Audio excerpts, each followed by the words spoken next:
cusub ee xanuunka COVID-19 ee WHO u bixisay Omicron ayaa ku sii fidaya qaaradda Yurub kadib markii kiisas cusub oo xanuunkaasi axadii shalayta laga helay dalal ay ka mid yihiin Netherlands, Denmark, UK iyo sidoo kale Australia.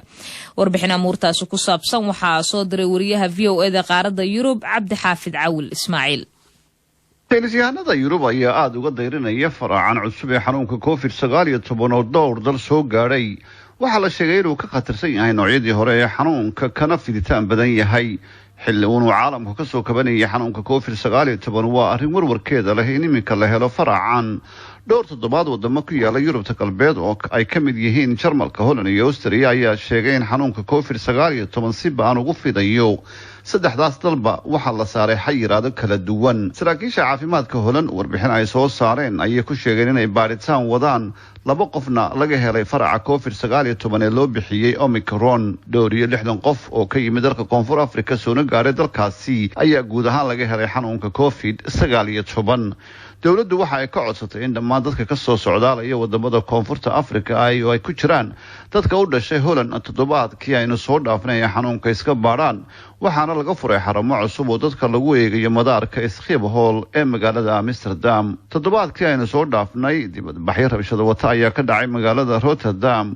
waxaa lagu diidanaa xayiraado ay dawladdu soo rogtay, laakiin waxaa laga cabsi qabaa in bandoo buuxda dalka la saaro. wadamada Jarmalka, Britain, Belgiumka, Talyaaniga, Austria iyo Jamhuuriyadda Czech ayaa sheegay inay heleen kiisaska faraacan cusub ee COVID-19. Britain 3 qof ayaa ilaa iminka la xaqiijiyay in xanuunka laga helay sida uu sheegay xogayaha caafimaadka Zachid Javid.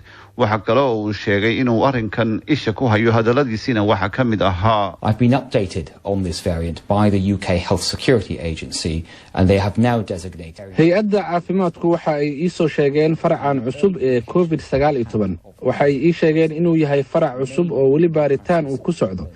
wararka horudhaca ah ee la helayaa waxay u muuqdaan in faracani uu ka khatarsan yahay kii Delta. tallaalka aynu haysanaana aanu aad u difaaci karin. dalal ku yaala Koonfur Afrika ayaanu xayiraad socdaal saarnay. saynisyahanadu aad ayay uga walwalsan yihiin faracan. Ra'iisul Wasaaraha Britain Boris Johnson ayaa isagoo muuqbaahiyayaasha ka hadlaya sheegay in maadaama oo faracan cusub laga cabsi qabo inaanu tallaalku si xoog leh u difaacayn aanay haddana iminka dawladdu joojinaynin dadka Britain ka socdaalaya, laakiin qof kasta oo dalka yimaada waa inuu xanuunka COVID-19 iska baara maalinta labaad.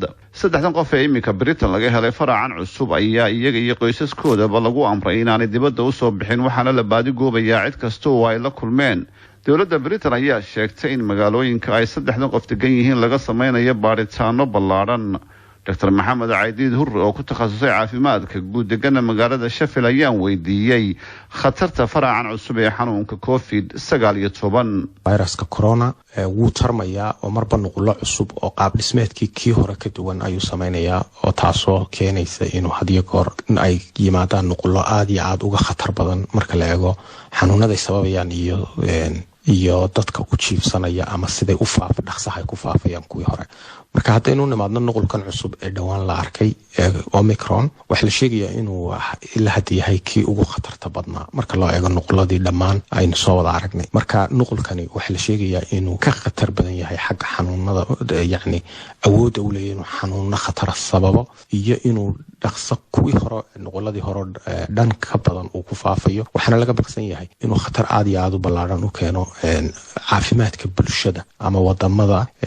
waxa kaloo la sheegayaa inuu awood u leeyahay sida laga baqsan yahay inuu hoos u dhigo difaacii jidhka uu ka kasbaday tallaaladii la siiyey. marka waxa kaloo la sheegayaa inaanay haddana sidaas ay tahay khubaro badani ay biliibsan yihiin ama ay rumaysan yihiin in aanu ilaa hadda tallaaladii ay dadku qaateen way weli ka difaacayaan jidhka xanuunkan fayraskan cusub, oo aanu yacni tallaalkii hore loo qaatay ama tallaaladii hore loo qaatay aanu ahayn nuqulkan cusub mid ka dhigaya waxba kama jiraan. britain ayaa wadamada malawi, mozambique, zambia iyo angola ku dartay liiska khadka cas ee socdaalka, laakiin cabsida weyne waa inuu haddii uu faracani ku soo bato yurub tani waxa ay saameyn ku yeelan doontaa marka laga reebo dhibka caafimaadka dhaqaalaha wadamada yurub oo iminka uun kasoo kabanayay tan iyo intii bandooyada laga qaaday. britain waxaa iminka la soo celiyey in laga bilaabo salaasada dadku ay afsaabka xidhaan